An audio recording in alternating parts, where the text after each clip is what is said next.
Well, hello folks, hope you're all well. I was just going to quickly talk about this Notre Dame fire, which I'm sure you've heard discussed no end in the last few days. Very quickly, as this article says, they ruled out arson while the building was still burning.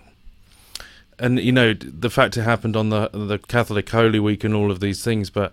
So, I don't know, I'm not here to make any conclusions about whether it was arson, whether it was an accident, whether it was a terrorist attack, or part of a wider agenda. I'm not here to say that because I simply don't know. But what is interesting is that this seems to have happened more than just the once in recent times. An article came out just after saying that Notre Dame fire sick ISIS fanatics praise devastating blaze and call it retribution. ISIS fanatics have posted a chilling message bidding au revoir to Notre Dame after the historic cathedral was ravaged by a devastating fire. So they came out with this poster, praising the fire as retribution. This is from ISIS. And I'm not sure about the accuracy. I have no confirmation about the source or accuracy of this, but this is another map that's been going around, supposedly showing the amount of church attacks and fires in recent times. Also this today, from New York, police arrest a man with petrol in St. Patrick's Cathedral in New York.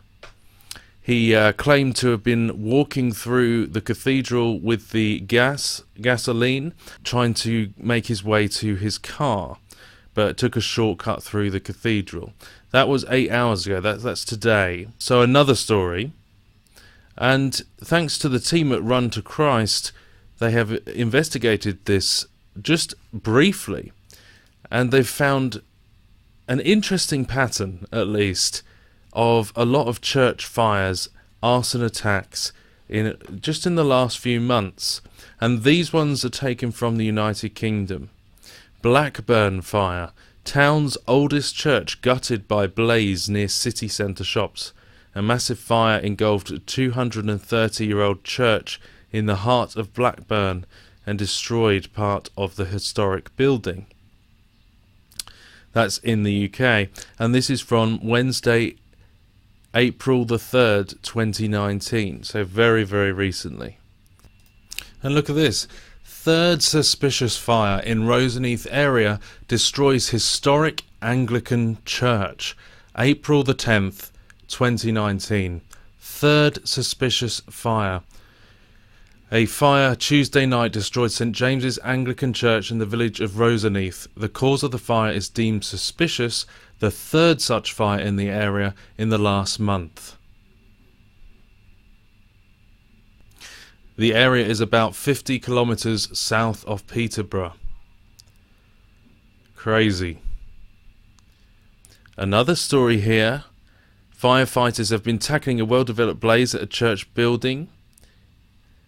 And this is a Scottish fire and rescue, west end of Glasgow. So another fire affecting a church building, March the 31st, 2019. So another very recent one. Then we go to major fire at Bethel Community Church and former nightclub Zanzibar in Newport City Centre, UK.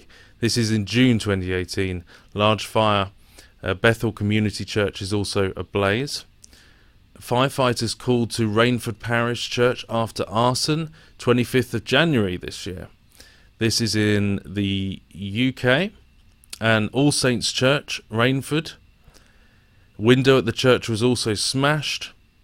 The fire caused damage to the floor and ceiling. The police say suspected to be a deliberate ignition. So another one. This is just in January this year. Bristol, UK.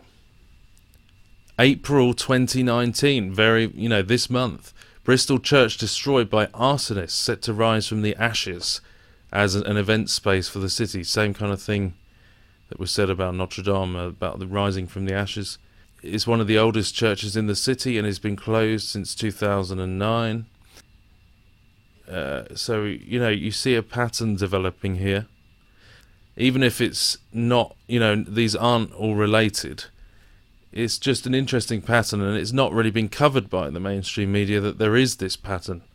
So just to show you really that there's been so many similar cases in churches.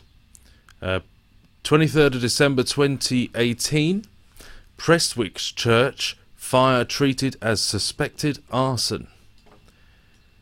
Just at the end of this last year, Heaton Park Methodist Church, a fire broke out in a church last night, causing significant damage in a suspected arson in which offenders fled the scene with valuable items. Smashed a number of windows, broke into the church, set fire.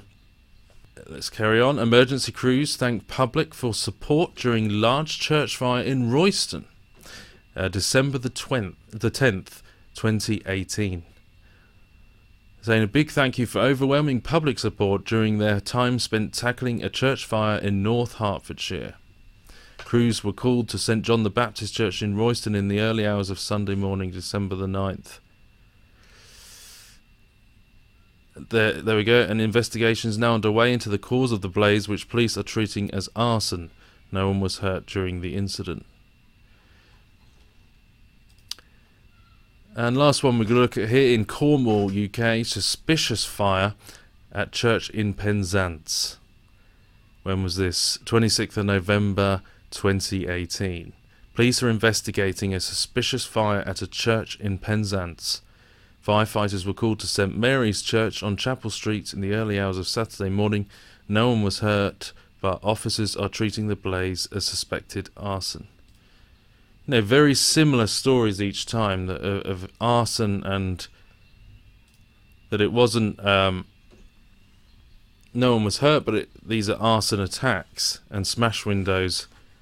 So, do you find this interesting? It's very, very interesting to see this pattern, and this is just from the UK, and of course we've seen other things in France. Is this a terror-related thing? Or is this just the spirit of the age?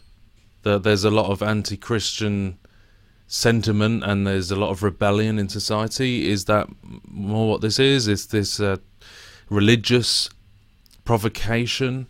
Or perhaps symbolic? Perhaps a deeper thing altogether? I don't know. I'm not making any guesses about what it is. Just thought I'd bring this to your attention today, that this is going on, and there are quite a few other similar events and attacks across Europe.